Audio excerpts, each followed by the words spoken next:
तो hello student, कैसे आप सभी? आप आई होप कि आप सभी काफी अच्छे होंगे। और today we are going to start a new chapter of class 9 economics poverty as a challenge. ठीक है, तो आज हम एक नया चैप्टर स्टार्ट करने वाले हैं और भी क्लास 9 की इकोनॉमिक्स का, poverty as a challenge. Poverty as a challenge,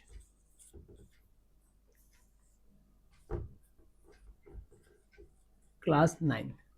तो हम इस चैप्टर के अंदर हमें क्या क्या चीजें हमें इस चैप्टर का हम डिस्कस करेंगे, जरा उसके बारे में हम थोड़ा समझ लेते हैं। पहले तो हम इसके अंदर समझेंगे इसकी डेफिनेशन कि भैया पॉवर्टी होती क्या है। पॉवर्टी होती क्या है। साथ में हमें इस चैप्टर के अंदर हमें समझना है कि मतलब बेसिकली हमें इसमें समझना है कि पॉवर्टी के कॉजेस क्या है। पॉवर्टी के कॉजेस क्या है, ठीक है। और हमें इस चैप्टर के अंदर हमें क्या चीज और हम समझेंगे, इसी चैप्टर के अंदर हम और चीज समझेंगे कि पॉवर्टी लाइन क्या होती है। पॉवर्टी को मेजर करने के लिए हम क्या करते हैं, एक पॉवर्टी लाइन हम एस्टिमेट करते हैं और इसके बारे में चैप्टर के अंदर हमें क्या करना है, स्टडी करना है। साथ में हमें पॉवर्टी, अब देखो पॉवर्टी है तो पॉवर्टी को खत्म करने के कुछ ना कुछ तरीके होंगे, तो इसके लिए गवर्नमेंट के कुछ हम इसमें स्कीम्स के बारे में भी हम इस चैप्टर के अंदर हमें डिस्कस करना था, जिसको हम बेसिकली बोलते हैं एंटी पॉवर्टी। यहाँ पे एंटी पॉवर्टी मेजर्स के बारे में भी क्या करना है, इस चैप्टर के अंदर हमें स्टडी करना है। ठीक है, तो आइए स्टार्ट करते हैं, एक एक करके टॉपिक्स को समझते हैं। ठीक है, देखो पॉवर्टी एज अ थ्योरेटिकल है, लेकिन ये चीजें हमें रियलिस्टिक वे में जब हम अपनी आंखों के सामने जब चीजें देखते हैं, जैसे कि हम अपने सोसाइटी में, तुमने कभी नोटिस किया होगा, तुम देखना बहुत से लोग क्या होते हैं कि तुम्हें जैसे जब भी तुम घर से कहीं बाहर कहीं घूमने उमने जाते हो या कहीं भी किसी भी जगह जाते हो, तुम नोटिस करते होगे कि सिटीज के अंदर क्या होता है कि जैसे कुछ ऑफ जो मोस्ट ऑफ द पीपल जो होते हैं, मोस्ट ऑफ द क्या मतलब कि कुछ ऐसे पीपल तुम्हें रोड पे तुम्हें वहां पे रहते हुए दिख जाएंगे, तो वो सब कौन है, वो सब ऐसे पर्सन जो पॉवर्टी के अंदर आते हैं। ठीक है, तो हम इसे हम अपने आंखों से देख सकते हैं, इसको फील भी कर सकते हैं अगर तुम जरा इसको प्रैक्टिकली पॉइंट ऑफ व्यू से जरा देखोगे। तो आइए स्टार्ट करते हैं इस चैप्टर्स के बारे में एक एक चीज करके।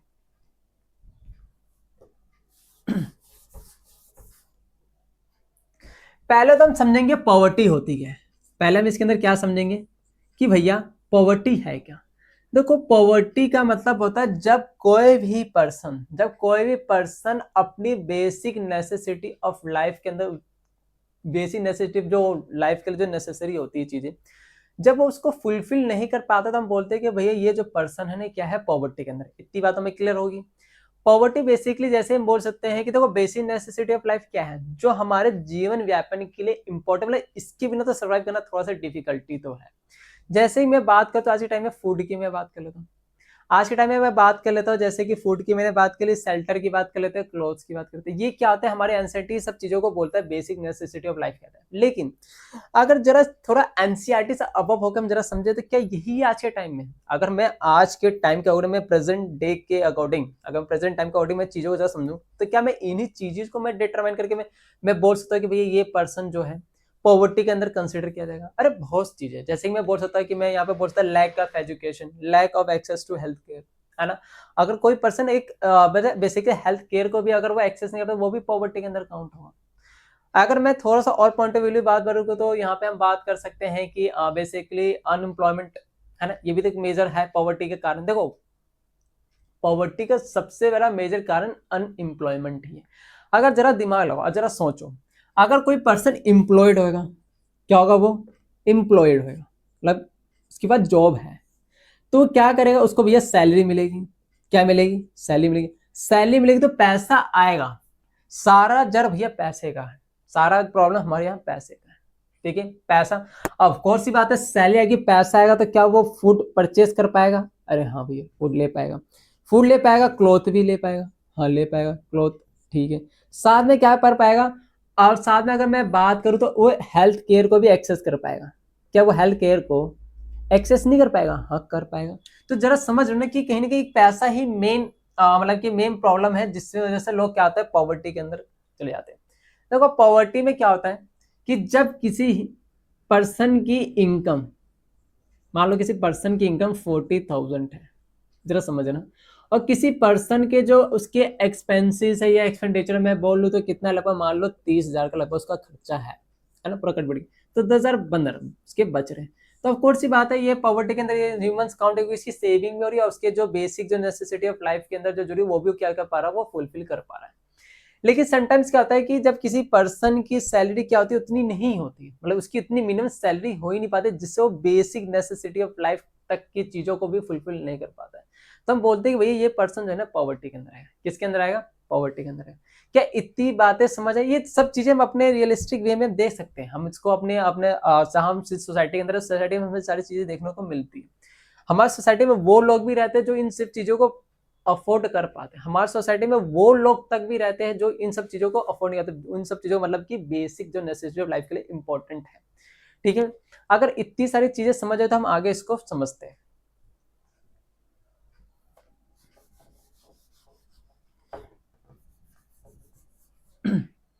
मैंने बोला पॉवर्टी है क्या? देखो poverty, do not fulfill the basic necessity of life। वो बेसिक नेसेसिटी ऑफ लाइफ क्या है? मैंने बोला वो भैया फूड है, और मैंने बोला क्लॉथ है। क्या है? क्लॉथ्स है। और मैंने बोला क्या है? शेल्टर भी है। अगर वो पर्सन इन तीन बेसिक नेसेसिटी लाइफ को फुलफिल नहीं कर पाता, उस पर्सन को हम क्या बोलते हैं भैया? पॉवर्टी के अंदर है। क्या है वो? पॉवर्टी के अंदर है। ठीक है, इतनी बातें क्लियर हुई। जैसे कि हम देखो पॉवर्टी को ना दो पर्सपेक्टिव से हम दे सकते हैं। हम क्या दे सकते हैं इसको? हम दो तरीके से हम दे सकते हैं। देखो, एक तो हम दे सकते हैं रूरल एरिया के अंदर भी, है ना? क्या रूरल एरिया में पॉवर्टी होती है? ऑफ कोर्स बात है। साथ में हम देखते भैया अर्बन एरिया के अंदर भी तो पॉवर्टी होती है। तो भैया रूरल एरिया के अंदर और अर्बन एरिया के अंदर पॉवर्टी कौन है? जैसे कि रूरल एरिया के अंदर बात करता हूँ, तो वहां पर जो लैंडलेस जो लेबर रहते हैं, कौन? जो लैंडलेस जो कौन होते हैं? लेबर होते हैं। ठीक है, लैंडलेस लेबर्स हो गए। ठीक है, तो ये क्या होता है? वो पर्सन होता है जो हमें रूरल एरिया के अंदर सबसे ज्यादा पॉवर्टी के अंदर तुम्हें देखने को मिलेगा। अगर रूरल अर्बन एरिया की मैं बात करूँ, अर्बन एरिया के अंदर क्या होता है? जो कैजुअल जो वर्कर्स होते हैं, तुम्हें किसी कंस्ट्रक्शन के मतलब जहाँ पे कंस्ट्रक्शन का वर्क चल रहा है वहां पे तुम मोस्टली देख सकते हो, वहां पे डेली वेजेस वाले जो पर्सन होते हैं वो भी क्या होते हैं? पॉवर्टी के अंदर काउंट किया जाता है, बिकॉज ऑफ दी वो अपनी लाइफ के अंदर वो सारी बेसिक चीजें जो बेसिक नेसेसिटी ऑफ लाइफ के लिए इंपॉर्टेंट है उनको फुलफिल नहीं कर पाते। तो क्या एक मेजर बहुत बड़ा इश्यू तो है भाई, है ना? तो हम बोल सकते हैं भैया कैजुअल वर्कर बोल सकते हैं, कैजुअल वर्कर बोल सकते हैं। तुमने एक चीज नोटिस है, जब भी हम कहीं भी घूमने जा रहे हो, मान लो तुम कहीं घूमने जा रहे हो, तेरा समझो कहीं घूमने जा रहे हो, तुम देखते हो ना जब रास्ते में जब जाओ तुम्हारा तो ढाबास मिलते हैं, और तुम्हें मोस्ट ऑफ दी, देखो मैं मोस्ट ऑफ दी बोलूंगा, सब dhaba most of the dhabas के अंदर, ढाबास में क्या होता है कि वहां पे तुम्हें छोटे छोटे बच्चे भी तुम्हें काम करते हुए दिखते हैं। तो क्या वो बच्चे भी तो पॉवर्टी का ही पार्ट है? क्या बच्चे पॉवर्टी का पार्ट नहीं है? ऑफकोर्स वो भी पॉवर्टी पार्ट है। तो मैंने तभी बोला कि ये चैप्टर थ्योरेटिकली से ज्यादा जितना इसको प्रैक्टिकली समझोगे वो इतना ज्यादा आपके लिए अच्छा होगा, जितनी ज्यादा आपका अंडरस्टैंडिंग चैप्टर्स की होगी। इतनी चीजें क्लियर हुई, है ना? तब आगे हम समझते हैं और इसके अंदर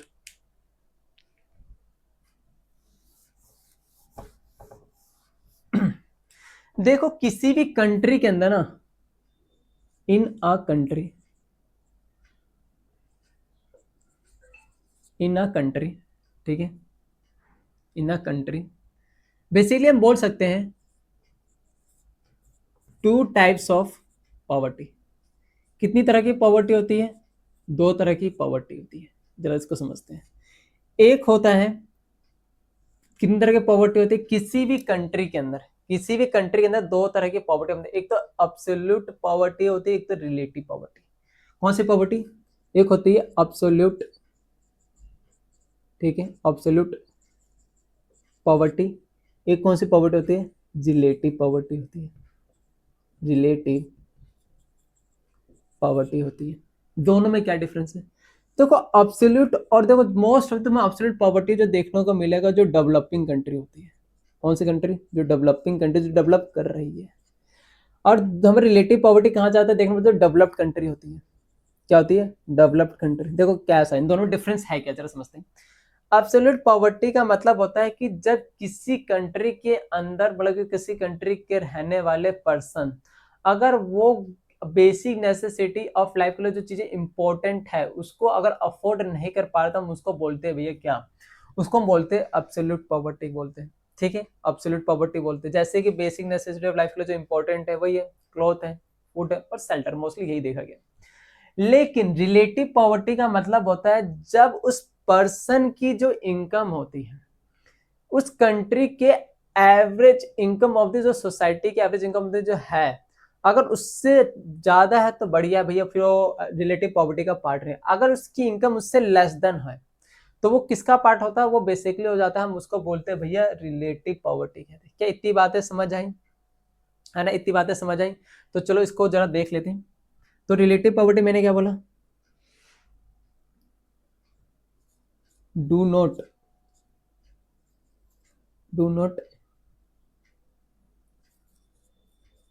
able to afford the basic necessity of life. ठीक है, समझ आ गया। जैसे कि हम बोल सकते हैं like food, cloth and food हो गया, क्लॉथ हो गया, और हम बात करते हैं इसके अंदर शेल्टर की बात करते हैं। बट रिलेटिव पॉवर्टी का मतलब होता है जब उस कंट्री के अंदर रहने वाले जो पर्सन की, जो बेसिकली हम बोल सकते हैं रिलेटिव, जो वो होता है एवरेज स्टैंडर्ड, वैसे average standard of living of the society. अगर वो क्या रिलेटिव पुअर कब होगा, जब इस कंट्री के रहने वाले जो वहां के average standard of living of society, living of the society, अगर उसकी average standard of the living of the society से क्या हो, उसकी इनकम बिलो हो, तो हम क्या बोलते हैं, वो रिलेटिव पॉवर्टी। क्या रिलेटिव पॉवर्टी, बेसिकली मैं बोल सकता हूँ income level is level of income is less than average income of the society, average income of the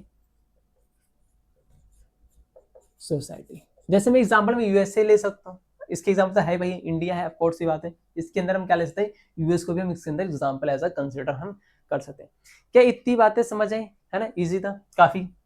ठीक है, अब हम आगे फर्दर और टॉपिक समझते हैं।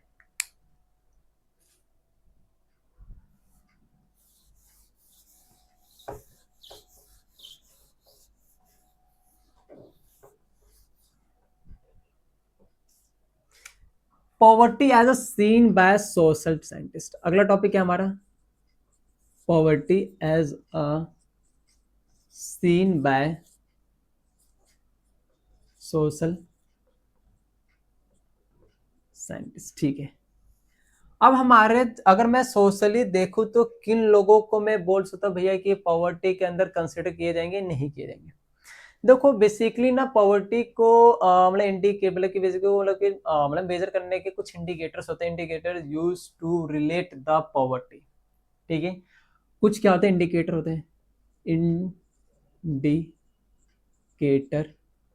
Use to relate up poverty by, एकदम इनकम के बेसिस पे देखते हैं। ऑफ कोर्स ये बात है, या तो हम बोल सकते हैं कंजप्शन, है ना, कंजम्पशन के बेसिस पे देखते हैं। ठीक है, बट अगर मैं सोशल साइंटिस्ट के पॉइंट ऑफ व्यू से, सोशल साइंटिस्ट मतलब कि सोशली अगर मैं देखूं, सोशली इसके कौन कौन से ऐसे इंडिकेटर्स होते हैं जिनको मैं बोल सकता हूँ भैया ये पॉवर्टी, हम सोसाइटी के अंदर रहने वाले ये लोग पॉवर्टी में है या नहीं है, तो आइए उसको देखते हैं। कुछ इसके other other other social indicator है, अदर सोशल इंडिकेटर है, indicator use to measure poverty, use to measure, हम पॉवर्टी बोल सकते हैं। ठीक है, वो कौन कौन से हैं जरा हम इसको देख लेते हैं। एक तो हम बोल सकते हैं क्या, लैक ऑफ एजुकेशन, है ना, लैक ऑफ एजुकेशन बोल सकता हूँ। और मैं बोल सकता हूँ यहाँ पे लेवल ऑफ फूड रिक्वायरमेंट। क्या, हम लेवल ऑफ फूड रिक्वायरमेंट के बेसिस से भी हम बोल सकते हैं, अभी बताऊंगा लेवल ऑफ फूड रिक्वायरमेंट। ठीक है, लेवल ऑफ फूड रिक्वायरमेंट। देखो इतनी बात तो हमें पता है कि देखो लेवल ऑफ फूड रिक्वायरमेंट का मतलब होता है कि हर पर्सन को अपनी बॉडी के अंदर एनर्जी के लिए उनको कुछ कैलोरीज क्या करनी पड़ती है, पर डे के हिसाब से कंज्यूम करनी पड़ती है। तो हमने क्या बोला, हमने लेवल ऑफ फूड रिक्वायरमेंट के बेसिस हमने इसको मेजर किया। हमने बोला कि देखो दो तरीके के एरिया है, हमें तो पता ही है दो एरिया है। एक तो हमने देखा भी, हमने पढ़ा रूरल एरिया के अंदर होते पॉवर्टी, और अर्बन एरिया के अंदर भी हमें पॉवर्टी देखने को मिलते हैं। अगर मैं रूरल एरिया के अंदर अगर पर पर्सन पर डे अगर वो 2400 कैलोरीज अगर कंज्यूम कर रहा है तो बहुत बढ़िया। इसी तरीके से हम अर्बन एरिया के अंदर बात करते हैं, पर पर्सन पर डे अगर वो 2100 कैलोरीज का एटलीस्ट कंज्यूम करना ही होगा पर डे के हिसाब से। ठीक है, समझ आया। उसके बाद हम बोल सकते हैं lack of access to health care, है ना, हेल्थ केयर है।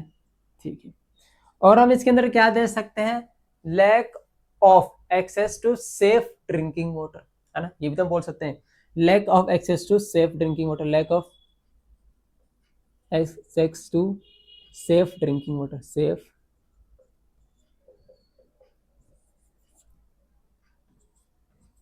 ड्रिंकिंग वाटर की मैं बात कर सकता हूँ। ठीक है, और हम क्या बोल सकते हैं इसके अंदर, सैनिटेशन की भी हम बात कर सकते हैं, सैनिटेशन की बात कर सकते हैं। ठीक है, लैक ऑफ सैनिटेशन ऐसी।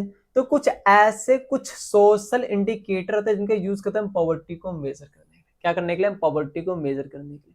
ठीक है, अगर इतनी बातें क्लियर हुई, ठीक है, तो हम बोल सकते हैं लैक ऑफ जनरल रेसिस्टेंस भी बोल सकते हैं ना, और इसके अंदर हम क्या बोल सकते हैं, लैक ऑफ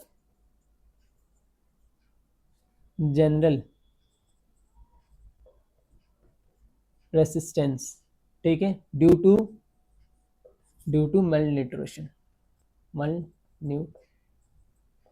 की हम बात कर लेते हैं। ठीक है, हम ये भी एक टॉपिक समझ गया और काफी सारी चीजें हमने समझ भी ली है। ठीक है, सिंपल बात है, सोशल साइंटिस्ट। आइए और हम आगे और चीजों को हम समझते हैं। ठीक है, आइए समझते हैं।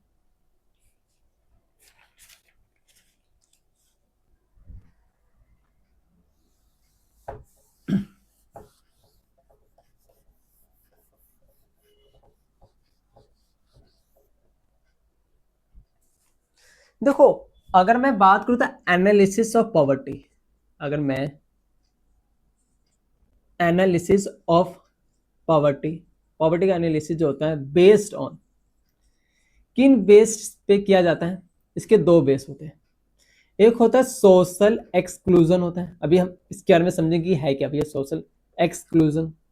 एक होता है वल्नरेबिलिटी के बेसिस पे करते हैं, वल्नरेबिलिटी के बेसिस पे भी हम करते हैं। तो देखो सोशल एक्सक्लूजन का मतलब होता है क्या, सोशल एक्सक्लूजन का मतलब होता है हमारे सोसाइटी के अंदर कोई भी, चाहे इंडिविजुअल हो चाहे वो कोई ग्रुप हो, देखो सर्टेन इंडिविजुअल और ग्रुप्स को हम क्या करते हैं, डिनाइड करते हैं फुल पार्टिसिपेशन इन सोसाइटी। कुछ कारण की वजह से हम उनका ना योगदान नहीं लेते, हम उनको डिसीजन मेकिंग में उनकी मदद नहीं लेते, या उनकी हम मतलब बेसिकली उनको ना हमने मार्जिनलाइज कर दिया है ना। जैसे कि ना एक मार्जिनलाइज तुमने पढ़ा होगा पॉलिटिक्स के अंदर ही, तो हम क्या करते हैं कि मार्जिनलाइज का मतलब होता है वो सोसाइटी का पार्ट, हमने सोसाइटी को अलग कर दिया। जैसे सोसाइटी अलग करना, जैसे तुमने देखा ना कॉपी होती है, कॉपी के अंदर कॉर्नर सा पार्ट होता है, तो कॉर्नर जो होता है हमने उनको कॉर्नर मतलब इनका कोई यूजुअल नहीं है, मतलब इनको हमने अलग कर दिया। तो इसलिए हमारे सोसाइटी का एक कॉर्नर है, इसी को हम क्या बोलते हैं, मार्जिनलाइज बोलते हैं। क्या बोलते हैं इसी को हम, मार्जिनलाइज्ड। मतलब उनको हमने इंपॉर्टेंस नहीं दी, हमने उनका कोई भी फुल पार्टिसिपेशन नहीं रहा है सोसाइटी के अंदर, तो उनको हम क्या कहते हैं, एक सोशल एक्सक्लूजन होता है। ठीक है, उन बेसिस पे हम पॉवर्टी को क्या करते हैं, एनालिसिस करते हैं। तो है क्या, सोशल एक्सक्लूजन का मतलब होता है जिसके अंदर या तो किसी सर्टेन ग्रुप या इंडिविजुअल पर्सन को, सर्टेन ग्रुप या इंडिविजुअल पर्सन को हमने क्या कर रखा है, डिनाइड कर रखा है फुल पार्टिसिपेशन इन सोसाइटी। किस वजह से, ड्यू टू पॉवर्टी, डिस्क्रिमिनेशन भी हम बोल सकते हैं, या तो हम बोल सकते हैं अनएम्प्लॉयमेंट या इलिटरेसी के यहाँ पे, मतलब कि लैक ऑफ एजुकेशन। जब हम इन बेसिस पे हम क्या करते हैं, हम उस पर्सन को ना मार्जिनलाइज कर देते हैं, किसी इंडिविजुअल या किसी सर्टेन ग्रुप को, तो उनका ना कोई पार्टिसिपेशन नहीं रहा है अब सोसाइटी के अंदर, मतलब किसी तरह का हम कोई डिसीजन मेकिंग कर रहे हैं, है ना, या हम कोई डेवलपमेंट, अगर ह्यूमंस का डेवलपमेंट नॉर्मली सोसाइटी इनका डेवलपमेंट नहीं हो पाता है। तो ये क्या था, इन बेसिस पे भी हम क्या करते हैं, सोशल एक्सक्लूजन बेसिस पे हम पॉवर्टी के एनालिसिस करते हैं। ठीक है, तो ये वल्नरेबिलिटी क्या है, देखो वल्नरेबिलिटी का मतलब होता है, जैसे मान लो कोई स्पेसिफिक एरिया एग्जांपल में जरा समझते हैं। जैसे कि मैं बोलता हूँ, मान लो कोई फ्लड प्रोन कोई रीजन है, वहां पे कंटिन्यूस फ्लड की वजह से काफी सारे वहां के लोगों को, रहने वालों को, लोगों को काफी सारे प्रॉब्लम्स को फेस करना पड़ता है। लेकिन उसी एरिया के अंदर देखो दो तरीके के लोग रहते हैं। देखो मोस्टली सोसाइटी के अंदर दो तरीके के लोग रहते हैं। कुछ ऐसे लोग भैया जिनके पास ठीक है, हमने सोसाइटी को तुम्हें पता ही है, हमने क्या कहा, हमने 3 लेवल्स के अंदर सोसाइटीज को हमने डिवाइड कर दिया है ना। उसमें होगा एक तो रिच पीपल है ना, बेसिकली इलाइट, फिर हम बढ़ते हैं अपर मिडिल क्लास, फिर लोअर मिडिल क्लास, फिर लोअर ग्रुप को हम इसके अंदर क्या करते हैं, middle class. Basically 3 level of the हमने सोसाइटी में बांट रखे हैं। उस एरिया के अंदर रहने वाले मन में से कुछ लोग ऐसे होंगे जिनका ठीक ठाक पैसा है, जिनके पास अच्छी खासी बजट है, अगर फ्लड प्रोन से वो अफेक्टेड होते भी है तो उनके पास इतनी सेविंग होती है, उनके इतने मतलब कि वो इतने कैपेबल होते हैं कि अपने आप को क्या कर सके, वो अपने आप को उन चीजों से क्या कर सके, वो अपने आप उन चीजों से रिकवर कर सके। लेकिन उसी एरिया के अंदर कुछ ऐसे भी तो कोई ग्रुप होंगे या कम्युनिटी होंगे, कुछ ऐसे सर्टेन इंडिविजुअल पीपल्स होंगे जिनके पास इतनी बेसिक मतलब कि उनके पास इतनी ज्यादा सेविंग नहीं होती है कि मतलब कि एक फ्लड की वजह से, इम्पैक्ट होने की वजह से वो अपना को इजीली क्या कर पाए, रिकवर कर पाए। उन्हीं जैसे लोगों को हम क्या कहते हैं यहाँ पे, वल्नरेबिलिटी का यूज करते हैं। ठीक है, ये बात क्लियर हुई है ना, बहुत सिंपल सी बात है। ठीक है,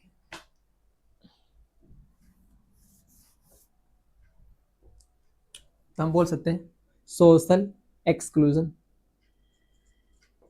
when certain groups या individual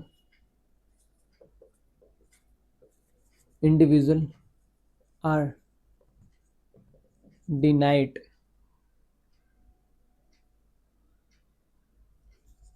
and from full participation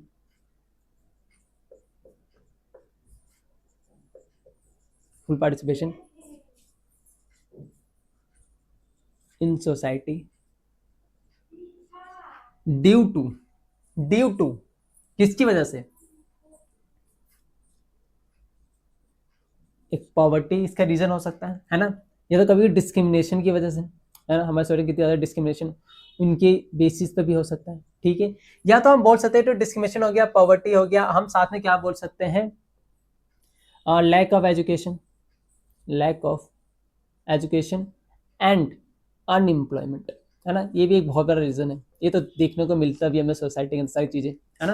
तो कुछ ऐसे रीजन जिसको हम सोशल एक्सक्लूजन वर्ड यूज करते हैं। ठीक है, काफी इजी था, कम भले है लिखा हुआ थोड़ा टफ, लेकिन अगर हम इसको समझे तो इजी है। अगर मैं वहीं पे वल्नरेबिलिटी की मैं बात करता हूँ तो वल्नरेबिलिटी के अंदर क्या होता है, जब कोई किसी भी स्पेसिफिक रीजन के अंदर क्या होता है कि व्हेन अ पर्सन, कोई ग्रुप या community has a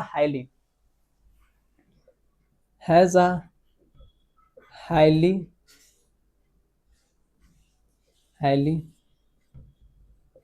chance of being negatively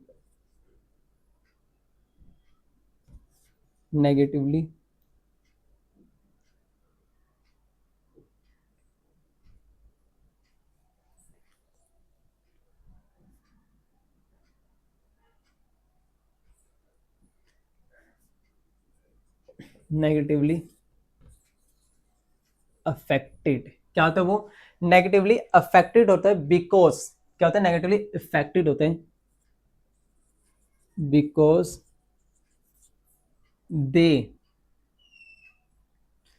are not ability to protect themselves, they are not ability to protect themselves।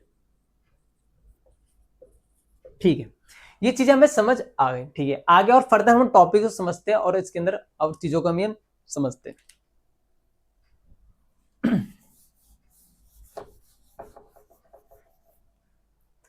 तो अगला हमारे पास जो टॉपिक आता है पॉवर्टी लाइन। क्या आता है, पॉवर्टी लाइन आता है।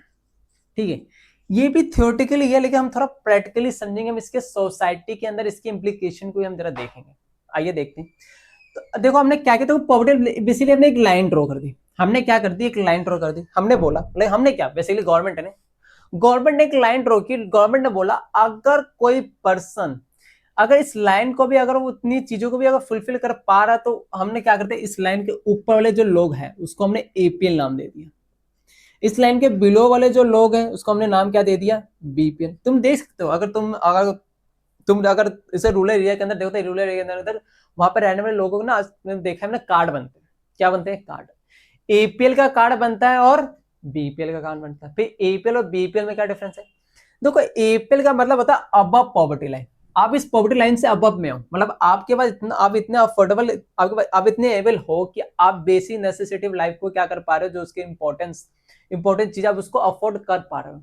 तो आपका नाम कहाँ डाल दिया? आपका नाम एपीएल के अंदर में, कि आप अबव पॉवर्टी लाइन के अंदर हो, ठीक है, कोई दिक्कत। लेकिन आप बेसिक नेसेसिटी ऑफ लाइफ के लिए जो चीजें इंपॉर्टेंट है, आप उसको भी क्या नहीं कर पा रहा, अफोर्ड नहीं करते। गवर्नमेंट वाला भैया देखो, उनको हम क्या कर देंगे, बीपीएल के अंदर एक लाइन है, ये लाइन एक मेजरमेंट लाइन है कि अगर आप इतनी चीज अफोर्ड कर, आप बीपीएल का नहीं कर पाते, आप नीचे आ जाओ, मतलब कि बिलो में ना, आपका जो नाम किसके अंदर आएगा, बीपीएल में, बिलो पॉवर्टी लाइन के अंदर। क्या लाएगा? बिलो पॉवर्टी लाइन के अंदर। फिर ये गवर्नमेंट ने ऐसा किया क्यों? देखो, गवर्नमेंट के हर चीजों के पीछे कोई ना कोई पर्पस होता है। गवर्नमेंट क्या है? गवर्नमेंट का एक ही पर्पस था कि भैया जो बिलो पॉवर्टी लाइन के अंदर जो लोग आ रहे हैं, उनको हमें किसी अपलिफ्टमेंट करके हमें कहाँ लाना, हमें अबव पॉवर्टी लाइन के अंदर लाना है। कहाँ लाना हमें? इनको अपलिफ्ट करके हमें क्या लाना, अबव।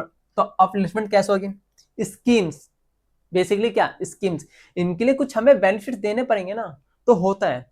अगर तुम गांव में जरा इसको थोड़ा सा अगर देखोगे, तो वहां पर मतलब कि जिन लोगों का नाम बीपीएल के अंदर आता है, तो उनको ना थोड़े बाकी लोगों के नॉर्मल केसेस के अंदर क्या होता है, इनको ना थोड़ा बेनिफिट मिलते हैं, जैसे कि गवर्नमेंट के द्वारा इनको थोड़े स्कीम्स मतलब मिल जाते हैं। या हम बोल सकते हैं कि अगर इन पर्सन को थोड़ा कम इंटरेस्ट रेट पे भी क्या मिल जाते हैं, लोन मिल जाता है, अगर कोई अपना ये सेल्फ बिजनेस स्टार्ट करना चाहते हैं, ठीक है। तो काफी ज्यादा इनको बेनिफिट मिलते हैं। क्यों मिलते हैं? क्योंकि इनका अपलिफ्टमेंट हो चुका है, ये अबव पॉवर्टी लाइन के अंदर आ सके, ठीक है। तो इसी तरीके से हमारे कंट्री के अंदर भी क्या है, पॉवर्टी लाइन को ना इसी तरीके से मेजर किया जाता है, ठीक है। कुछ इसी तरीके से हमारे यहाँ पे पॉवर्टी लाइन को मेजर किया जाता है। तो इसके अंदर चीजें हम देख लेते हैं।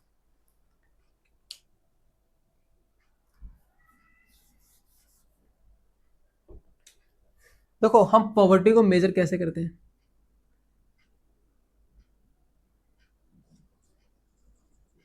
पॉवर्टी इज measured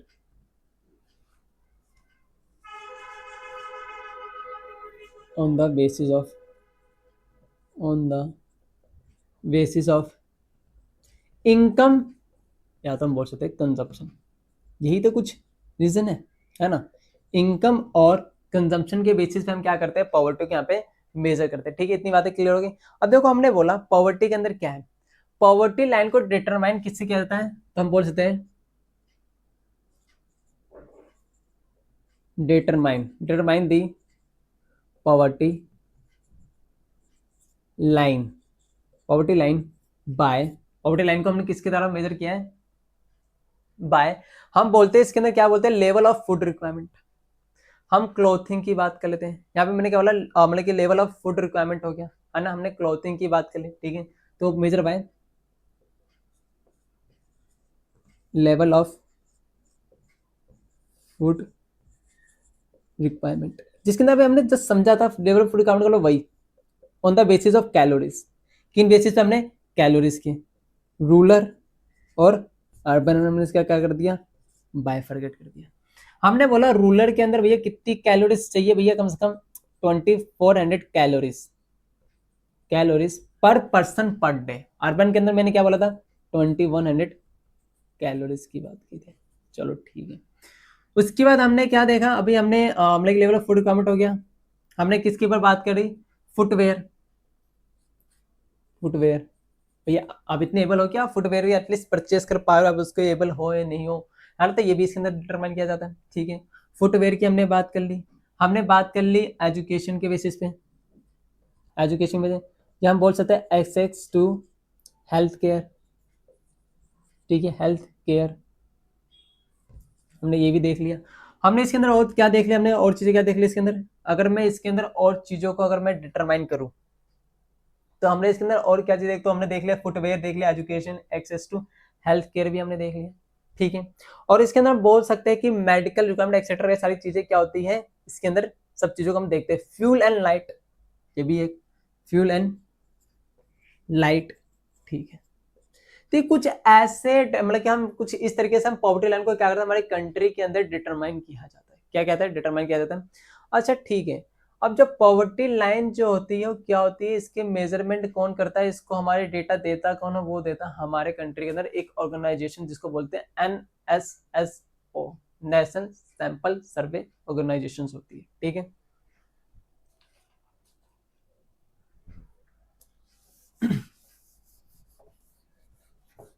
तो हमारे कंट्री के अंदर मैं बोला पॉवर्टी लाइन को मेजर कौन करेगा, इसको मेजर करेगा NSSO, नेशनल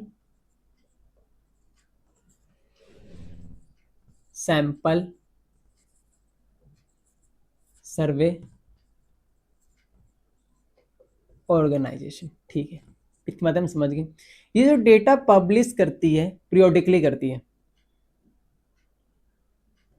क्या बोला, जो डेटा होता है कैसे पब्लिश करती है, पब्लिश्ड वो पीरियोडिकली करती है, पीरियोडिकली, ठीक है। मतलब कि एवरी 5 ईयर, एवरी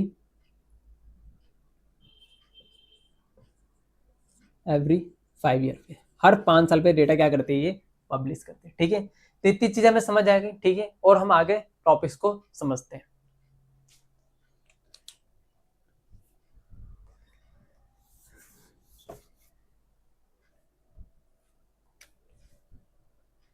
अब देखो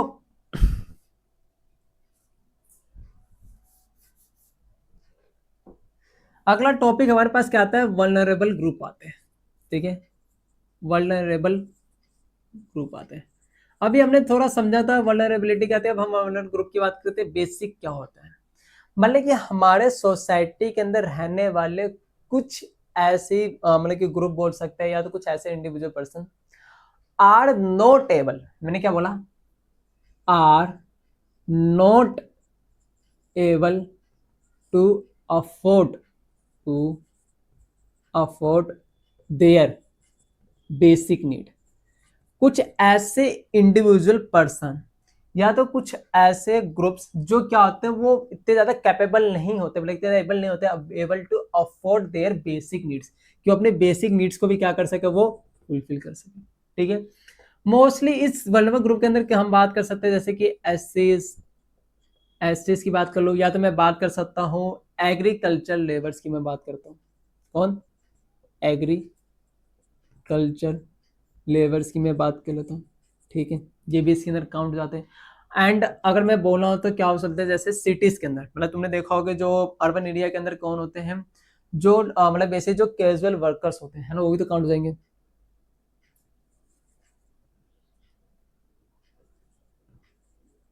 कैजुअल वर्कर, ठीक है, casual worker in urban area are most, क्या होता है, मोस्ट, बेसिकली हम बोल सकते हैं ये बेसिकली जो ग्रुप होती है क्या होती है, मोस्ट वल्नरेबल के अंदर क्या होती है, आर मोस्ट वल्नरेबल होती है, ठीक है। छोटा सा टॉपिक है, मतलब सिंपल सी बात है। हमारे सोसाइटी के अंदर कुछ ऐसे इंडिविजुअल कोई ग्रुप्स पाते, कोई कम्युनिटी क्या होती है, उनमें से ना कुछ मतलब कि इतने ज्यादा एबल नहीं हो पाते, इतने एबल नहीं होते कि वो बेसिक जो नीड्स है, जो basic survival of the life के लिए इंपॉर्टेंट है, उसको अफोर्ड नहीं कर पाते। तो उन जैसे लोगों हम क्या बोलते हैं, वनरेबल ग्रुप कहते हैं। जैसे इसमें मोस्टली ये अफेक्टेड होते हैं, मतलब बोलते हैं SC ST एग्रीकल्चर लेबर्स हो गए, या तो हम बात करते हैं कैजुअल वर्कर जो अर्बन एरिया के अंदर देख, जैसे जो कंस्ट्रक्शन साइट में तुम्हें काम करते वाले जो लेबर दिख जाएंगे, जो डेली वेजेस पे काम करते हैं। तो ये सबसे ज्यादा मोस्ट वनरेबल हमें देखने को मिलते हैं सोसाइटी के अंदर। या तो जैसे मैं और एग्जांपल बोल लूँ, जैसे कि कुछ चिल्ड्रन हमें देखने को मिल जाते हैं, ठीक है। या तो हम बोल सकते हैं चिल्ड्रन मिल जाते हैं, या तो मैं ओल्ड पीपल की बात कर सकता हूँ, या वुमेन्स क्या करते हैं, वो कुछ पुअर फैमिलीज के अंदर ये ज्यादा सफर करते हैं हमें दिख जाते हैं, क्या होते हैं, हमें सफर द मोस्ट, ऐसे में देखने को मिल जाते हैं, ठीक है। तो ये वाला टॉपिक भी काफी सिंपल था, इजी था, हमने इसको भी अंडरस्टैंड कर लिया। और नेक्स्ट टॉपिक हम समझते हैं।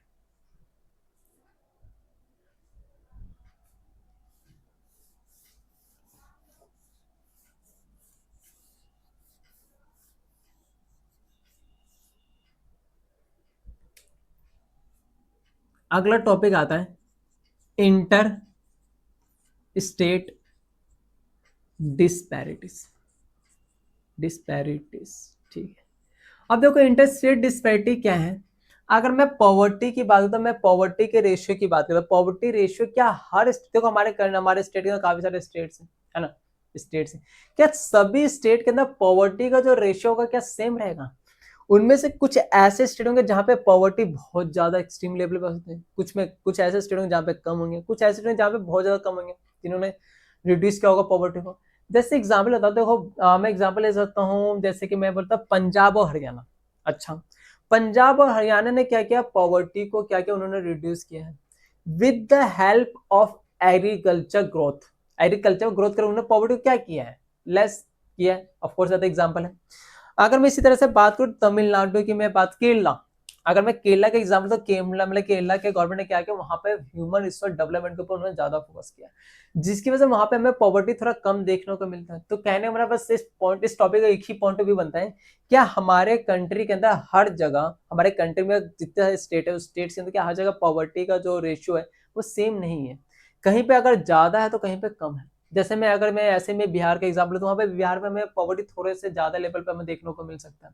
क्यों, काफी सारे इसके रीजन है पॉवर्टी के। मैंने बोला ना, पॉवर्टी सबसे बड़ा कारण ही है अनएम्प्लॉयमेंट। क्या है, अनएम्प्लॉयमेंट। सारा खेल मैंने पहले बोला था मनी का है। तो मनी आते हम सारी चीजों को अफोर्ड कर पाते तो कहीं ना कहीं एक अनएम्प्लॉयमेंट सबसे बड़ा रीजन हमें देखने को मिल जाता है। ठीक है, या तो हम सबसे ज्यादा अगर वो एम्प्लॉयड हो जाए।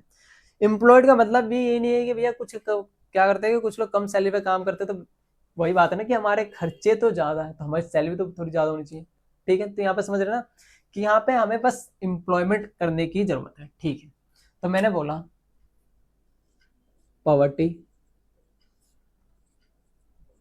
Ratio are not same in all states. ठीक है, मैंने एग्जांपल दिया, मैंने हरियाणा की बात की। ठीक है, हरियाणा और Punjab has to reduce the poverty, है ना, पॉवर्टी घटाएं कैसे, विद द हेल्प ऑफ, किसकी मदद से, with the help of agriculture growth, agriculture growth. ठीक है, इस तरीके से अगर मैं बात करूँ केरला की, तो केरला ने भी क्या किया है, अपने कंट्री के अंदर पॉवर्टी को रिड्यूस किया है। क्या है कि उन्होंने भी अपने स्टेट के अंदर पॉवर्टी को क्या उन्होंने रिड्यूस किया है, कैसे, ह्यूमन रिसोर्स के ऊपर डेवलप करके। इसके ऊपर ह्यूमन रिसोर्स डेवलपमेंट करके। ठीक है, ह्यूमन रिसोर्स डेवलपमेंट करके। ठीक है, इतनी से टॉपिक समझ आए। ठीक है, बहुत सिंपल सा टॉपिक था, इंटरस्टेट डिस्पैरिटी क्या होती है। बेसिक सी बात है कि हमारे स्टेट के अंदर सेम लेवल नहीं देखने को मिलता हमें पॉवर्टी। क्लियर, और इसके अंदर फर्दर आगे और टॉपिक हम समझते हैं।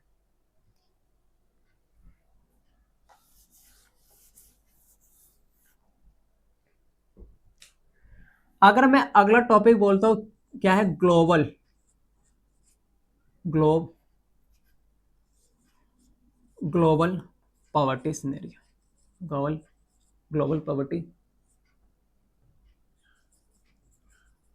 सिनेरियो की मैं बात करता हूँ।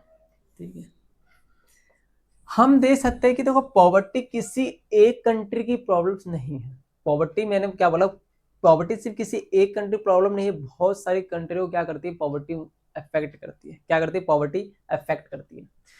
कहने का मतलब ये है कि देखो, चाहे वो डेवलपिंग कंट्री हो या चाहे वो डेवलपिंग ना हो, चाहे वो डेवलप्ड हो, हमें हर कंट्री के अंदर कहीं ना कहीं हमें क्या देखने को मिलता है, हमें पॉवर्टी देखने को। कुछ ऐसी कंट्री जहां पे हमें एक्सट्रीम लेवल पे हमें पॉवर्टी दे सकते हैं, जैसे कि हमारे साउथ एशिया वाले जो रीजन है, उस एरिया के अंदर जो भी कंट्रीज है वहां पे हमें थोड़ा ज्यादा लेवल पे हमें क्या देखने को मिलता है, पॉवर्टी देखने को मिलता है ना। ऐसा भी नहीं है कि जो कंट्री डेवलप्ड हो चुकी है वहां पॉवर्टी, वहां भी है, लेकिन वहां पे पॉवर्टी का जो रेशियो, चाहे मैं परसेंटेज बात करूँ, बहुत कम है, इतना ज्यादा भी नहीं। लेकिन कुछ ऐसे हमारे ग्लोबल लेवल देखते हैं, कुछ ऐसे बहुत से क्या है, बहुत से ऐसे भी कंट्रीज है जहां पे हमें कुछ ज्यादा ही लेवल पे, एक्सट्रीम लेवल पे हमें पॉवर्टी देखने को हमें मिलता है। ठीक है, तो मैंने क्या बोला यहाँ पे, poverty also exist world wide, poverty also exist world wide, हमें पूरा वर्ल्ड वाइड पे देखने को मिलता है। ठीक है, अगर मैं वहीं पे जरा मैं बात करता हूँ। ठीक है, मैं यहाँ पे बात करूँ, जैसे कि मैं साउथ एशिया की बात करता हूँ या सब सहारन अफ्रीका। ठीक है, जैसे कि मैं जैसे मैंने बोला साउथ एशिया की मैं बात करूँ, है ना, south Asia, south Asia and सब सहारन, सहा ये वो दो ऐसे रीजन है, ठीक है। सब सहारन बेसिकली क्या है, सब सहारन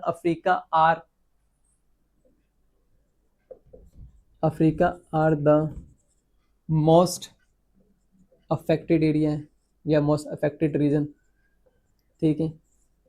अगर मैं इसी तरीके से वर्ल्ड थोड़ा सा मैं ग्लोबल लेवल दूँ, तो अगर मैं यहाँ पर दो एग्जाम्पल लेता हूँ, एक चाइना का लेता हूँ, एक मैं यहाँ पे इंडिया का लेता हूँ, ठीक है। क्या फर्क है? तो कोई ऐसी बात नहीं कि हमारी कंट्री में पॉवर्टी, हमारी कंट्री ने भी अच्छे खासा लेवल पर हमने क्या किया, पॉवर्टी को रिड्यूस किया। लेकिन अगर मैं चाइना की बात, तो चाइना ने क्या किया है, अपने कंट्री में पॉवर्टी रिड्यूस तो किया है, नो डाउट, लेकिन उन्होंने पॉवर्टी रिड्यूस किया रैपिडली किया है। क्या किया है उन्होंने? Rapidly, fast. लेकिन हमने भी पॉवर्टी क्या किया है, रिड्यूस किया है। हमने पॉवर्टी रिड्यूस किया, लेकिन हम काफी स्लो है। हम क्या है, काफी स्लो है, ठीक है। बस ये कुछ बेसिक से डिफरेंस है ना, चाइना और अगर हम इंडिया के, देखो चाइना इंडिया का तो बहुत सारे डिफरेंसेस है, लेकिन हमें यहाँ पे बात कर सकते हैं कि इन्होंने अपने कंट्री के अंदर अपने ह्यूमन रिसोर्स डेवलपमेंट पर ज्यादा फोकस किया है ना। इन्होंने ज्यादा उनको ज्यादा डेवलप, इन्होंने बहुत सारे इंफ्रास्ट्रक्चर डेवलप किए जिससे क्या हो सके, वहाँ पे ह्यूमंस का डेवलपमेंट हो सके, जैसे ठीक है हमने भी किया है, ऐसी बात नहीं, हमारी कंट्री ने भी काफी लेवल पे अच्छा किया है, बट हमने थोड़ा स्लो किया है, बस यही थोड़ा सा कुछ डिफरेंस है। तो हम इसके अंदर अगला टॉपिक हम समझते हैं, what are the causes of poverty. Poverty के कॉजेज क्या है, कॉजेज ऑफ पॉवर्टी की यहाँ बात करने जा रहे हैं, नेक्स्ट टॉपिक। देखो बेसिकली मतलब basically they are the some main causes of poverty in India, जिसमें हम सबसे पहले बात करेंगे। अगर मैं पहले ही पे बात करूँ तो हम क्या बोल सकते हैं, कॉलोनियल रूल बोल सकते हैं, है ना। कॉलोनियल रूल, ड्रेन्ड, उन्होंने क्या किया, ड्रेन किया, drain the Indian resource, Indians resource. अब पता है कि कहीं ना कहीं देखो सबसे बड़ा फैक्टर होता है कि कहीं ना कहीं हमारे इंडिया पे पता हो कि 200 साल तक कम से कम ब्रिटिश रूल ने हमारे इंडिया के ऊपर क्या किया था, उन्होंने रूल किया था। तो उनके द्वारा बनाए गए काफी सारे ऐसे पॉलिसीज थे, मतलब कि पॉलिसीज थे जिसकी वजह से हमारे इंडिया में कहीं ना कहीं मतलब कि पॉवर्टी के कॉजेज के कारण होते भी है। उन्होंने जैसे कि उन्होंने हैंडीक्राफ्ट जो इंडस्ट्री थी उन्होंने उसको डिस्ट्रॉय कर दिया। उन्होंने हमारे एग्रीकल्चर जो एग्रीन जो बेसिकली एक इंडस्ट्री फॉर्म थी उसको भी उन्होंने काफी लेवल पे उन्होंने डिस्ट्रॉय कर दिया। तो सबसे एक मेन रीजन तो बोला जाता है। दूसरा हम बोल सकते हैं, दूसरा बोलते हैं in equal distribution of, in equal distribution of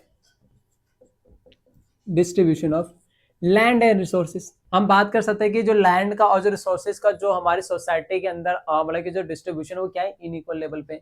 तो ये भी इन या अनइक्वल, अनइक्वल, ठीक है। लैंड एंड रिसोर्सेज की हम बात कर रहे हैं, क्या करें, लैंड एंड रिसोर्सेज की बात कर रहे हैं। अच्छा देखो तीसरा पॉइंट यहाँ पे बोल सकते हैं लैक ऑफ प्रॉपर इंडस्ट्रियलाइजेशन। ये भी बहुत बड़ी प्रॉब्लम है कि देखो पॉवर्टी का मैंने बोला था, पॉवर्टी के लिए अगर पॉवर्टी को हमें पॉवर्टी का कोई एलिवेशन अगर हम बात करें, पॉवर्टी रिड्यूस करने की मैं बात करूं, तो एम्प्लॉयमेंट एक सबसे बड़ा फैक्टर है ना। एम्प्लॉयड होंगे, अगर एम्प्लॉयड लोग धीरे धीरे अगर मतलब मोस्ट ऑफ द अगर पीपल से धीरे धीरे एम्प्लॉयड हो तो उनके पास सोर्स इनकम की सोर्स हो जाएगी। अगर इनकम की सोर्स हो जाएगी तो इससे क्या होगा, वो कि वो अपने एटलीस्ट इतनी इनकम तो वो अर्न कर सकते हैं ना कि जिससे वो अपनी बेसिक नेसेसिटी ऑफ लाइफ को एटलीस्ट फुलफिल कर सके, उतने एबल हो सके। तो हम बोल सकते हैं यहाँ पे तीसरा कारण ये है कि भैया lack of lack of proper industrialisation कहीं ना कहीं भैया, कहीं ना कहीं इंडस्ट्रियलाइजेशन में प्रॉपर इंडस्ट्रियलाइजेशन का फॉर्म ना होना भी एक कारण है, ठीक है। एंड हम बोल सकते हैं कि एम्प्लॉयमेंट अपॉर्चुनिटीज, एम्प्लॉयमेंट की इक्वल अपॉर्चुनिटीज ना होना, एम्प्लॉयमेंट अपॉर्चुनिटीज, ठीक है। अगर मैं फोर्थ पॉइंट की बात करूं तो हम बोल सकते हैं लैक ऑफ एजुकेशन, है ना। हम बोल सकते हैं लैक ऑफ एजुकेशन भी हम इसके अंदर ले सकते हैं, लैक ऑफ एजुकेशन।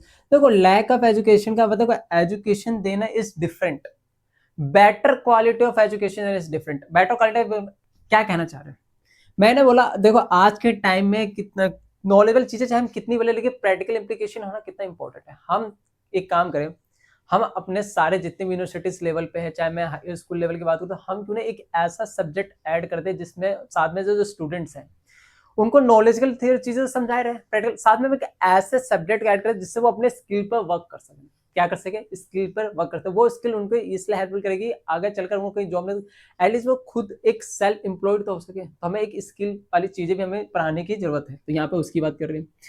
अगर मैं यहाँ पे बोलूँ तो कहीं ना कहीं बोल सकते हैं हम कि सोशल इंडिकेटर भी है, यहाँ पे सोशल कुछ फैक्टर्स भी है ना। यहाँ पे अगर मैं अगले पॉइंट बताऊँ, यहाँ पे कुछ सोशल फैक्टर्स भी है।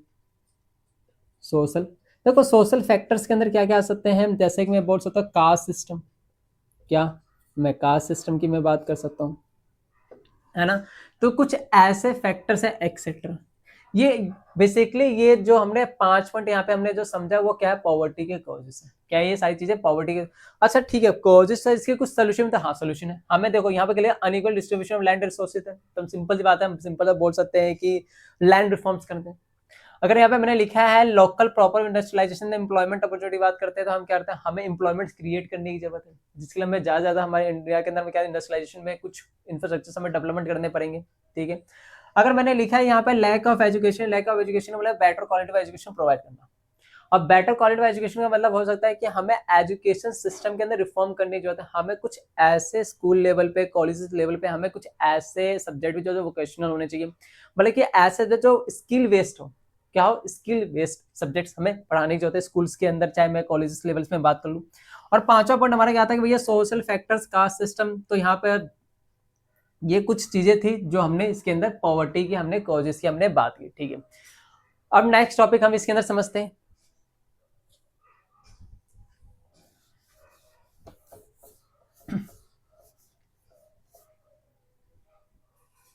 देखो नेक्स्ट टॉपिक आता है हमारे पास एंटी पॉवर्टी मेजर्स। क्या आता है, एंटी पॉवर्टी मेजर्स की बात कर लेते हैं। देखो एंटी पॉवर्टी के मेजर्स हम बेसिकली दो तरीके से देखते हैं। एक होता है promotion of economic growth, promotion of economic growth के अंदर, ठीक है। एक हम बोल सकते हैं एंटी पॉवर्टी स्कीम्स के थ्रू, ठीक है। बेसिकली दो ही तो हम एंटी पॉवर्टी के मेजर्स देखे, तब दो तरीके से तो भैया बोल सकते हैं हम।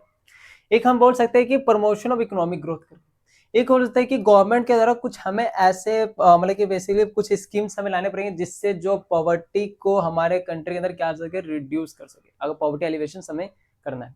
तो हम यहाँ पे कुछ स्कीम्स के बारे में इस चैप्टर के अंदर हमें डिस्कस करना है। जैसे कि जो सबसे पहला अगर हमें स्कीम्स के बारे में हमें पढ़ना है, तो अगर मैं पहले स्कीम की बात करता हूँ तो यहाँ पे क्या आता है, Mahatma Gandhi rural employment act 2005 की हम बात कर लेते हैं। पहला कैसे बात है, महात्मा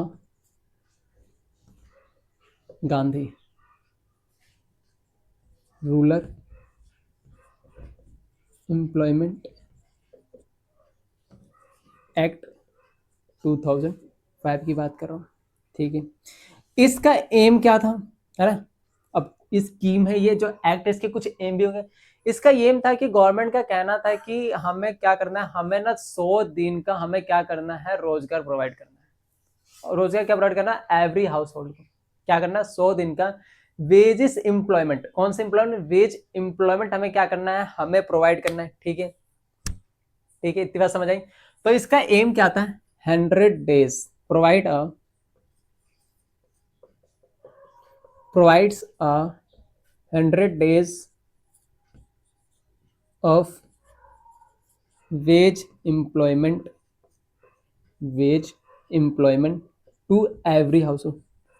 हर हाउस होल्ड को हमें क्या करना है, 100 दिन का रोजगार प्रोवाइड करना है, ठीक है। 100 दिन का रोजगार।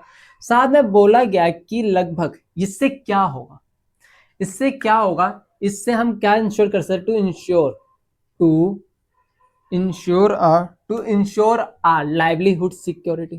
क्या हम इंश्योर कर सकते हैं, लाइवलीहुड सिक्योरिटी, ठीक है। लाइवलीहुड सिक्योरिटी को हम क्या कर सकते हैं, इंश्योर कर सकते हैं। इस स्कीम के अंदर बोला गया था कि लगभग 1/3 ऑफ द जो इसके अंदर बेसिकली जो वेजेस जो एम्प्लॉयमेंट होगी वो क्या होगी, वुमेन्स के लिए रिजर्व होगी। क्या बोला गया, 1/3 जो एम्प्लॉयमेंट होगा वुमेन्स के लिए क्या होगा, वो रिजर्व्ड होगा। एम्प्लॉयमेंट रिजर्व्ड होगा किसके लिए, वुमेन्स के लिए रिजर्व्ड है, ठीक है। है ना। तो बेसिक हमने पहला तो समझ लिया कि महात्मा गांधी रूरल एम्प्लॉयमेंट एक सिंपल सी बात है, क्या था कि इस एक्ट का एक ही मोटिव था, एम था कि हम क्या करेंगे, हम एवरी हाउस होल्ड का एटलीस्ट 100 दिन का हम क्या करेंगे, रोजगार प्रोवाइड करेंगे। ठीक है, अगर मान लो रोजगार प्रोवाइड तो एटलीस्ट हम उनको इनकम तो देंगे, हम उनको पैसा तो प्रोवाइड तो करेंगे उतने दिन का। ठीक है, दूसरा बोला गया कि इससे क्या होगा, इससे लाइवलीहुड की जो सिक्योरिटी इंश्योर हो पाएगी। ठीक है, अगला बोला गया इस एक्ट के अंदर कि लगभग 1/3 ऑफ द जो एम्प्लॉयमेंट होगा वो कम से कम महिलाओं के लिए क्या होगा, यहाँ पे रिजर्व होगा। क्या होगा, महिलाओं के लिए यहाँ पर रिजर्व होगा। ठीक है, पहला स्कीम हम समझ गए, अब हम नेक्स्ट की बात करते हैं।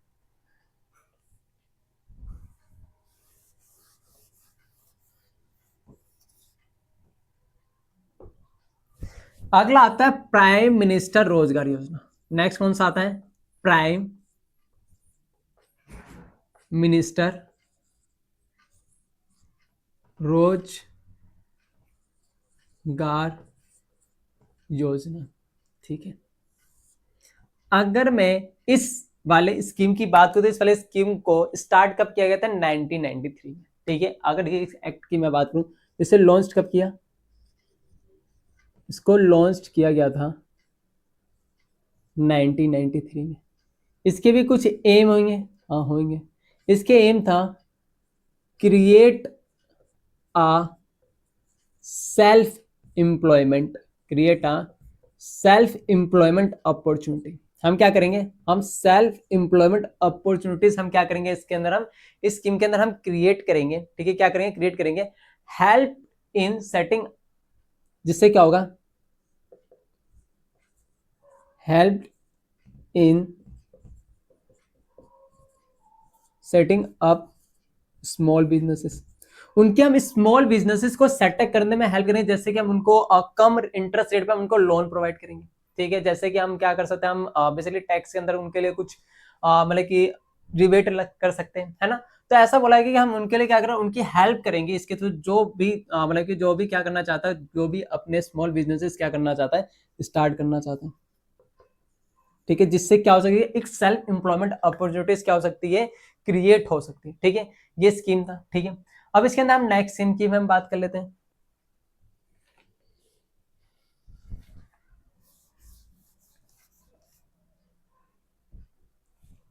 अगला आता है employment, rural employment generation programme, rural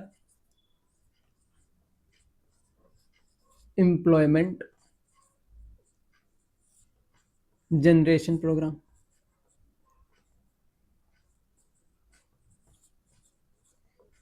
ठीक है, अब ये स्कीम के अंदर क्या था, ये स्कीम को लॉन्च कब किया गया, सबसे पहले ये समझते हैं।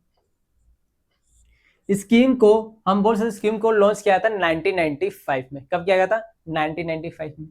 ठीक है, 1995 में। और इस स्कीम के भी कुछ हम बोल सकते हैं एम्स होंगे, है ना। इसके एम क्या थे, इसके एम भी था कि create a self employment. Basically क्या था, create a self employment opportunity in rural area as well as small जो टाउन एरियाज होते हैं, और उनमें क्या करेंगे, उनके लिए हम सेल्फ एम्प्लॉयमेंट क्रिएट करेंगे। सेल्फ एम्प्लॉयमेंट बेसिकली कुछ बेनिफिट देना, जिससे वो अपने छोटे स्मॉल बिजनेस को क्या कर सके, वो सेटअप कर सके। ठीक है, तो इसका टारगेट क्या था, इसलिए हम बोल सकते हैं क्रिएट अ सेल्फ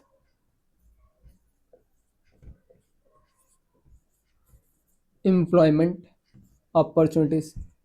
ठीक है, create a self employment in rural area, in rural area, and हम बोल सकते हैं स्मॉल टाउन्स भी हम बोल सकते हैं। ठीक है, ठीक है, समझ आया यहाँ पर रूरल एम्प्लॉयमेंट जनरेशन प्रोग्राम क्या था। ठीक है, और आगे हम इसमें नेक्स्ट सिम के बारे में भी हम इसके अंदर अभी समझते हैं।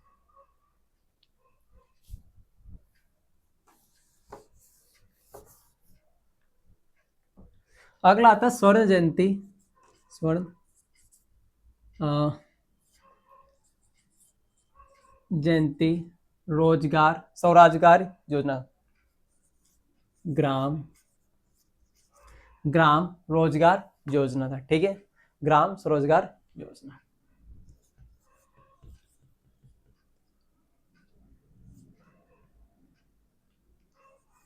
गार योजना,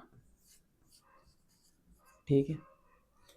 इस वाले स्कीम को लॉन्च कब किया गवर्नमेंट ने? लॉन्च किया इसको 1999 में। क्या किया इसे? लॉन्च किया 1999 में। इसके भी कुछ एम होंगे, है ना, हर स्कीम के कुछ न कुछ एम्स है, तो इसके भी कुछ एम्स होंगे। इसका भी था to provide a self employment, to provide a self employment to rural peoples. क्या करना? To provide a self employment, to provide a self employment to rural poor, ठीक है। इसके अंदर बोला गया कि हम क्या करेंगे, हम ऑर्गेनाइज करेंगे, हमें SHG, जो क्या होता है, हम SHG क्या करेंगे, हम ऑर्गेनाइज करेंगे, ऑर्गेनाइजिंग, ऑर्गेनाइजिंग। अब ये SHG है क्या, अभी इसके बारे में समझते हैं। ये होता है सेल्फ हेल्पिंग ग्रुप। क्या होता है ये? सेल्फ हेल्पिंग ग्रुप होता है। देखो इसको एग्जांपल जरा समझते हैं, ये है क्या। देखो सेल्फ हेल्पिंग ग्रुप का मतलब होता है, जैसे कि विलेजेस का हम एक एग्जांपल लेके चलते हैं। मान लो वहां की 10 महिलाओं ने आपस में मिलकर एक उन्होंने ग्रुप बनाया, ठीक है। क्या किया? उन्होंने ग्रुप बनाया। अब वो क्या करेंगे, 10 महिलाएं क्या करेंगे, एग्जांपल ले रहे हैं, 10 महिलाओं ने उन्होंने ग्रुप बनाया और उन्होंने एक छोटा सा कोई बिजनेस स्टार्ट किया। जैसे कि उन्होंने मतलब कि कुछ काउज उन्होंने परचेस की, उस काउ से क्या कर रहे हैं, उस काउ मतलब कि उन्होंने बैंक से लोन लिया। अब लोन लेने के लिए यही स्कीम काम आएगी, मतलब बेसिकली उनको क्या किया जाएगा, उनको एक कम इंटरेस्ट रेट पे क्या उनको लोन प्रोवाइड किया जाएगा।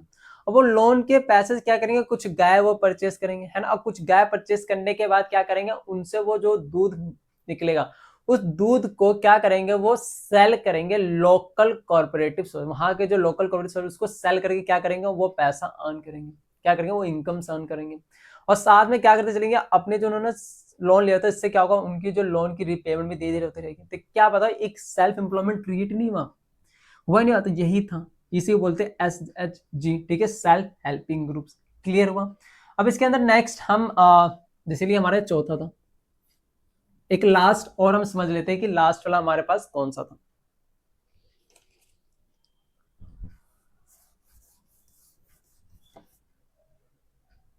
अगला आता है प्रधानमंत्री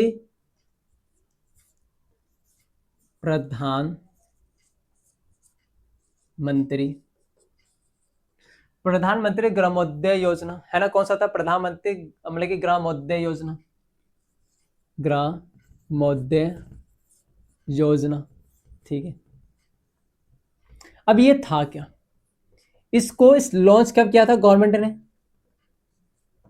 लॉन्च किया था इसको 2000 के। इस स्कीम का एम क्या था? इस स्कीम का एम था कि गवर्नमेंट का सिंपल सा पर्पस था कि हम क्या करेंगे, जो बेसिक सर्विसेज है, चाहे इंफ्रास्ट्रक्चर, हम क्या करेंगे, रूरल एरिया के अंदर हम डेवलप करेंगे। जो बेसिक सर्विसेज की हम बात करते हैं एग्जांपल में, जैसे बेसिक हेल्थ केयर फैसिलिटीज हो गई, चाहे मैं स्कूल्स की बात कर लेता हूँ, है ना। ये सब चीजें, और धीरे धीरे हम क्या करेंगे, विलेजेस में हम क्या करेंगे, जो रूरल एरियाज, जो विलेजेस, वहां पे हम इंफ्रास्ट्रक्चर भी डेवलपमेंट करेंगे इसके अंदर। जिससे क्या होगा, वहां पर रहने वाले जितने भी मतलब कि जितने विलेजर्स होंगे, जितने पीपल्स होंगे विलेज के अंदर रहने, इससे उनकी क्या होगी, उनकी जो क्वालिटी ऑफ जो लाइफ होगी, इससे क्या होगी, इंप्रूव होगी। साथ में इस वाले स्कीम का मेन फोकस था ह्यूमन डेवलपमेंट के ऊपर। किसका ऊपर मेन फोकस था? ह्यूमन डेवलपमेंट के ऊपर, ठीक है। तो जो भी लिखे, तो इसके अंदर क्या था, to provides a necessary services, हम कुछ नेसेसरी सर्विसेज प्रोवाइड करेंगे, एंड इंफ्रास्ट्रक्चर्स, हम क्या करेंगे, इंफ्रास्ट्रक्चर डेवलप करेंगे, infrastructures developed in rural area के अंदर, ठीक है। क्या करें हम, रूरल एरिया के अंदर हम डेवलप, जिससे क्या होगी, improving the quality of life. इससे क्या होगी, उनकी जो विलेजर्स की जो क्वालिटी ऑफ लाइफ होगी, इससे क्या होगी, इंप्रूव होगी। इनका एम था improving the quality of life, इससे क्या होगी, उनकी इंप्रूव होगी quality of life, improving quality of life of villagers, ठीक है। और इसका एम ये भी था कि फोकस, हम इस स्कीम का बेसिकली फोकस किस, फोकस ऑन ह्यूमन डेवलपमेंट। हम क्या करेंगे, ह्यूमंस का हम विलेज मतलब कि रूरल लेवल पे हम क्या करेंगे, उनका डेवलपमेंट करेंगे, डेवलपमेंट करेंगे। ठीक है, तो हमारे ये लास्ट वाला स्कीम था जिसके अंदर गवर्नमेंट के कुछ ऐसे स्कीम थे 5 जिससे क्या किया था, जिससे एंटी पॉवर्टी मेजर किया था, किया था। तो आई होप आपको ये लेक्चर्स काफी पसंद आएगा। अगर आपको ये लेक्चर पसंद आया है तो आप इसको अपने किसी दोस्तों के साथ शेयर जरूर कीजिएगा। अगर किसी तरह का डाउट अगर किसी भी टॉपिक्स के अंदर आता है तो आप कमेंट बॉक्स के अंदर क्या कर सकते हैं, मैसेज ड्रॉप कर सकते हैं, और मैं ट्राई करूंगा कि आपकी जो भी क्यूरीज है उसको रिजॉल्व करूंगा। And thank you.